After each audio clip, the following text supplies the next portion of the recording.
to where he once belonged, as a certain rock band once said. Former DC of New England, now showing up very Miami Vice-like right there to try and throw a big wrench into the Patriots' hopes to get a bye week spot in the playoffs. Win against Brian Flores' Dolphins, and the Patriots are off next week and hosting divisional playoff weekend. Mike Giardi, lots at stake there today. Thank you, Rich. First things first, Sony Michel, who was listed as questionable late last night with an illness, I'm told expected to play, so that is good news for the Patriots. And then, of course, there's Julian Edelman working out behind me, about 80 yards down the field from me right now, going through his normal pregame routine, albeit about 35 minutes later than normal. And that's because he continues to get treatment on his tendinosis in that left knee and also his injured shoulder that I'm told is actually worse than you could possibly imagine. But here he is gutting it out. And if you look at the numbers this year, Edelman has been invaluable to this offense. 4 less targets than the entire group of wide receivers, more catches, more yards and touchdowns than the other 4 as well. He's been an amazing guy, and he says, this is my time of year. For one of the Patriots offense now, let's give it to Kurt Warner. All right, thanks a lot, Mike. And now it's time for 88-13.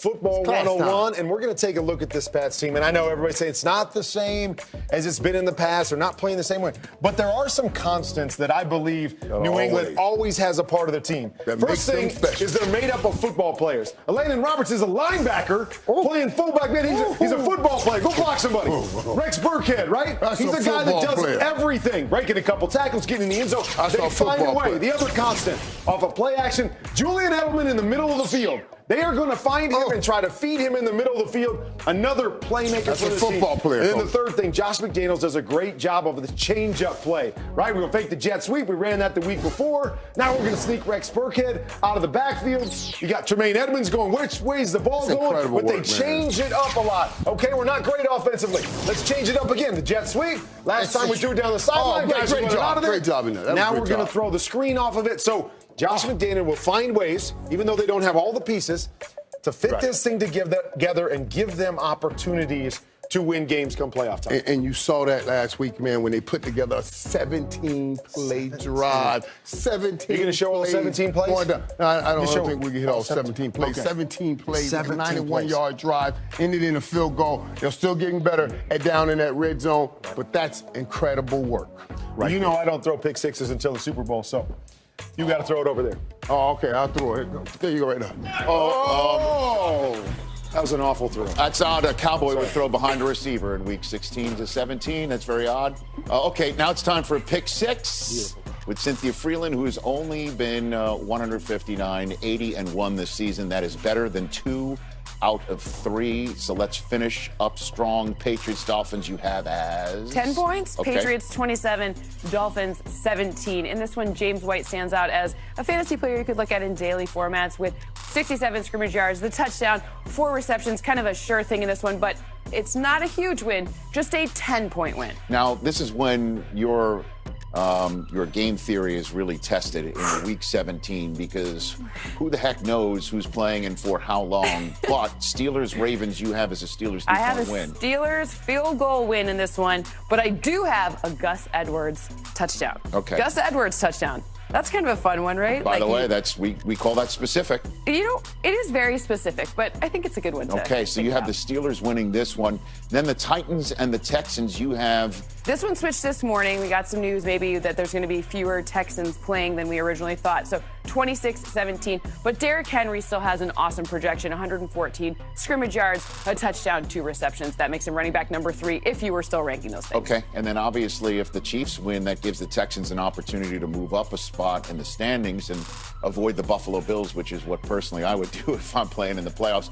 Dallas and the Redskins you have as a big-time Cowboys win. Yeah, 26-17. So it's 9 points on here. I don't think it's going to be a particularly high-scoring game. So I think Ezekiel Elliott, 109 scrimmage yards, a touchdown, 3 receptions, nice, comfortable win, but nothing like some crazy, like 37-3. Nothing like that. That's a nice, comfortable win. All right, do you have the Eagles winning today?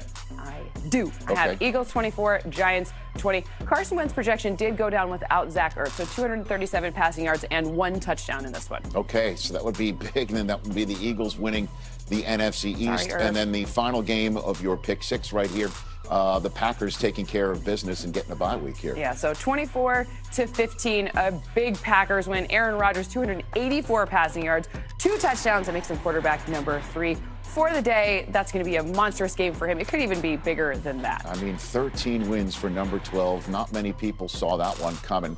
Not even perhaps his State Farm agent. Stacey Dales take it away there in Detroit. Rich, I would guess the Packers would agree with Cynthia on that call. They are locked in. They know exactly what is at stake, and they've talked about it. They know if they win and the Niners lose, they're the 1 seed. That's a bye. They know, regardless, they can get the number 2 seed and still get a bye if they win this game and the Saints lose. And I love the way wide receiver Devontae Adams described the mood of the team this week. He said, we're not acting like it's 9-1-1 around here, but the attitude and the urgency, they are there. I loved his quote, though, when we finished our conversation. He said to me, we need to put ourselves in that position where the whole NFC will have to go through Lambeau. Their minds are right, as they like to tell me, with the Green Bay Packers, Rich. For more on a big game tonight, though, wow, I'll send it back to you. Yeah, that's right. So obviously the result here has a lot to do with the Seahawks having an opportunity to clinch a first-round bye or even the whole NFC shooting match with a win over the San Francisco 49ers. We'll know those results obviously going into Sunday Night Football. But bottom line is, Niners win. They have home field throughout. They lose, and they're on the road to start the playoffs as a 12-win team. Let's now send things out. Let's take a look back at the first meeting between these two teams, a classic Monday nighter. You want to win the West, you win this football game. Garoppolo going to throw middle, cut by dives into the end zone. Goes out, Clowney goes the other way. He's in. Hollister reaches up with one hand as he's falling backwards. The handoff to Chris, he's in. Ball came out late, and it's a touchdown. So we're going to overtime. Allowed for Hollister, intercepted. This to win the game. He shanked and left, and there's hope yet for the Seahawks. Wilson, he's got him right where he wants him. And that kick is good. What a game. The Seahawks win in overtime. All right, time now for Mooch's Minute, presented by Gillette. You know, this league has a lot of great tight ends in it, but that guy right there, George Kittle from the Niners, he's the most complete tight end we have in our league. All right, take a look at this. We're going to shift over here from cover 3, and they change to cover 4. Kittle's in the backfield. He's playing fullback right now. All right, so now you have the strong safety. He's going to key the tight end, okay? But when the tight end blocks, he now looks up the flanker. And now on play action pass, the linebacker's going to bite. Here goes Kittle, scot-free down on his corner route. Great design by Kyle Shanahan. Big play against the Rams. All right, now look at the situation here. Down by 1. It's 4th and 2. 39 seconds. Big play. All right, we're going to come across. We know it's man-to-man, all right? But here's what they're going to do. This is going to be a pick play. Seinfeld says it wasn't a pick. Oh, yeah, it was a pick. 4th and 2. Throw the ball to Kittle. Get in the way. Now, watch this catch. Break a tackle. I want more than... And now the Kittle Express goes down the sideline. You can't tackle this guy. He's an animal. And that set up the game-winning field goal. All right, now, does he block? He does everything. Look at this. He loves pancakes and syrup. Watch his pancake block right here by Kittle. I'm sorry to show you this, man, because this is just a beatdown. Boom! Right here. That's called a pancake. And he gets up laughing. This guy's unbelievable. I love watching him play. Now, you know what? He didn't play last time in that overtime loss against Seattle. He's playing tonight. Marshawn Lynch is playing tonight. This is a huge game for the championship of the division, the number 1 seed, the whole enchilada. Niners, Seahawks. Can't wait for this one. And how about Andy? Amazing. I just remember being in Radio City Music Hall the night Luck and RG3 got drafted 1st and 2nd overall, and Luck's now retired, and now RG3 is a Week 17 starter for the MVP of the league, who's resting along with a whole bunch of other players. And Steve, I guess this is a high-class problem to have, but it is an issue, one would think. Do you like the idea of the Ravens resting a whole bunch of players? I think they're doing the right thing.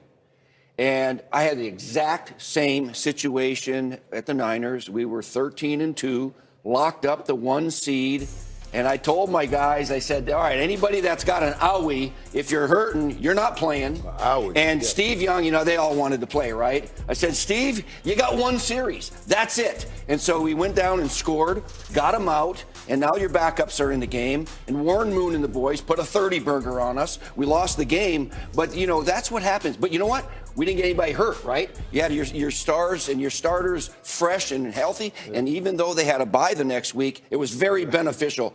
I think they're making the right decision, and I would do it in a second. Not to put a finger in the wound, but how did that end up? And the reason I say that is because since